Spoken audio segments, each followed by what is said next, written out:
Thank you, and hello everyone. So I'm aware, very well aware of the timing, so I'll be quick but highlight the important aspects of the research that we have done at QUT. Acknowledgements to the ARC, Australian Research Council, Motor Trades Association of Australia, also to Carcraft Group, who've been great support throughout this project. Now, very quickly, there are about 1.4 billion end-of-life vehicles in the world. In Australia, about 1.4 million. And we've got about 160,000 tons of car plastics, right? And out of this 160,000 tons of car plastic, almost 90% is being sent to the landfill. Now, across the globe, there are some directives there. EU started with ELV, End-of-Life Vehicle Directive, in 2000, asking everyone to recycle the car 95% by 2015. And after 2015, they'd be doing all right. Also, the other countries.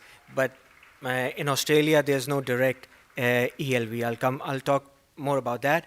But quickly, this is the car recycling process. Many of you may be aware of that. There's depollution done, dismantling, shredding, post-shredder technology. So up until the post-shredder technology, this is where we lack for the non-metal parts of cars. So metal recycling is doing all right, and then the recycling.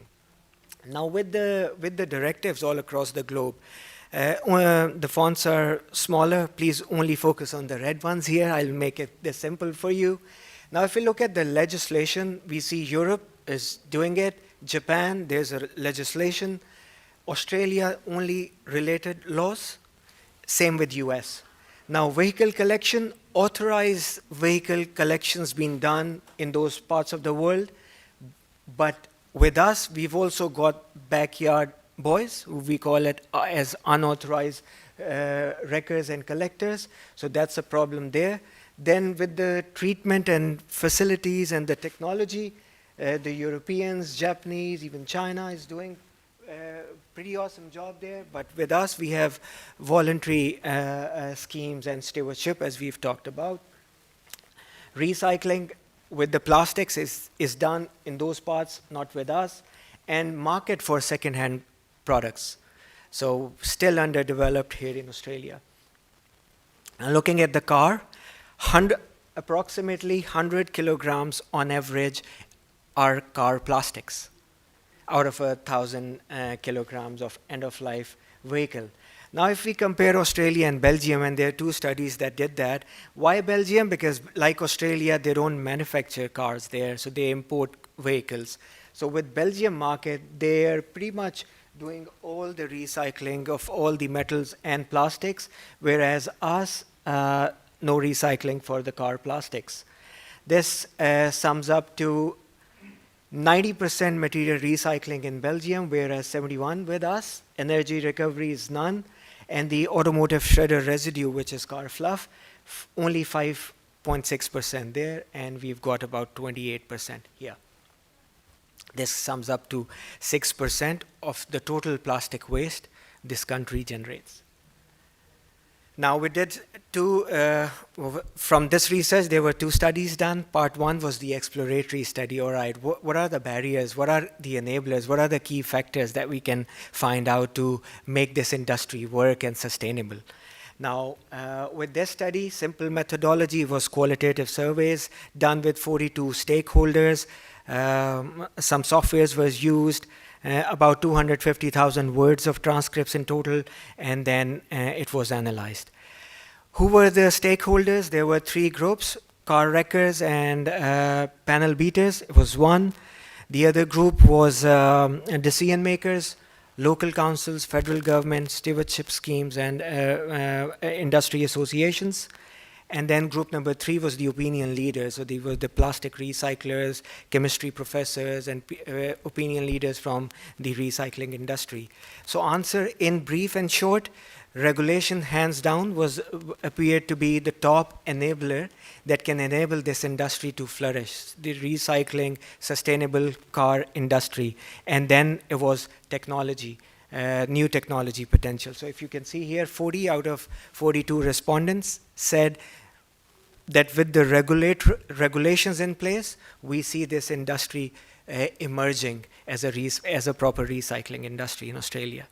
Also, we saw some interplay between the international versus national enablers. So in simple words, if there's an international policy going on, say, for example, international directive of European directives of recycling, it trickles down to Australia. More so when we saw the national sword operation by China, when they put their foot down and said no more waste from these countries back into Indonesia, China, and elsewhere. That is when we really saw this problem emerging. That is when 2020 onwards, we saw most of these bumper bars going into our landfill here. Moving on. To potential future enablers. So that is the end part of study 1, where we focused on potential enablers. What are those policies? So there were some ELV directive, a lot of talk about a formal end-of-life vehicle directives, and thanks to all of you set the stage on the ELV directives and formal policies, and then car stewardship schemes. So with the end of this study, we zoomed into what key policies will make this work. Now, conjoint experiment was study 2, where we zoomed in to those policies and saw some of the action results. This was first the review of global and Australian policies, and then we shortlist 3 key policies, and then we make an experiment design. Now, in simple words, the key 3 policies were extended producer responsibility, meaning we put the responsibility onto the importer, since we don't manufacture this car as such. So putting the responsibility onto the importers, recycling fee, and export ban. Not just these 3 policies, but also the levels of these policies are mentioned on your right side. So low, high, and for export ban, it was also moderate. So low export ban means allow export for any type of car plastic. We can still send them abroad. Moderate allows some export of plastic, say for example, recycled polymers, but not the others. And high means does not allow any kind of export. So with the stakeholders, there were more. 12 profiles of different patterns were shown to the stakeholders. This is how the survey design looked. Export ban. So this was a practice scenario asking, if you imagine this scenario, there's no extended producer responsibility on car manufacturers. Consumers are exempt from a recycling fee on vehicle registration, and there is strict export ban. How would you feel? So for you to answer, under these conditions, what percentage of automotive plastics would be processed and reused in Australia in the next 10 years?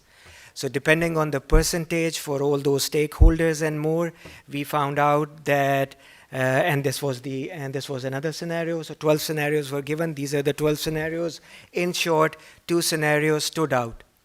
These 2 scenarios focused on strict export bans and strict regulations overall, and a bit of moderate in one scenario. So with this scenario, there's highly likely that recycling efficiency for car plastics would be higher than with the other scenarios. Ranking of the attributes, extended producers was top of the list, export ban, and followed by recycling fee on the regulations. There were, of course, many barriers, high transportation cost, limited technology, and everything. But with barriers, as we know, there comes possibilities. Now, some of the myths and possibilities that I like to share, and maybe pop some of the myths here. First, 4 years ago when we started this journey, we thought there's no recycling machinery manufacturer here in Australia, so all we have to import from elsewhere.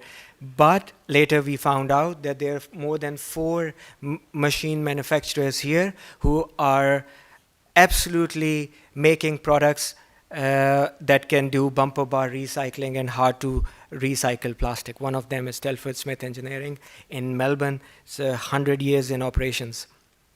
Then second myth was that all the recycle, or majority of the car recyclers or plastic recyclers that we went to, they were skeptical in putting a dirty bumper bar into their machinery. Because it has dirt, oils, metals, and whatnot.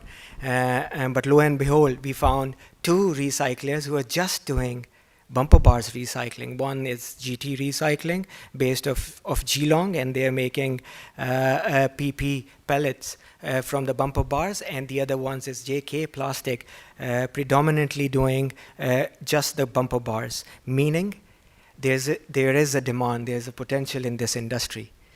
And then when everyone is again skeptical about the entrepreneurial action in this industry and what can we do with a dirty bumper bar, all that, there's not enough entrepreneurial action, then we found out Rebecca Haley running Box Head Plastics and making golf tees and coasters from bumper bars.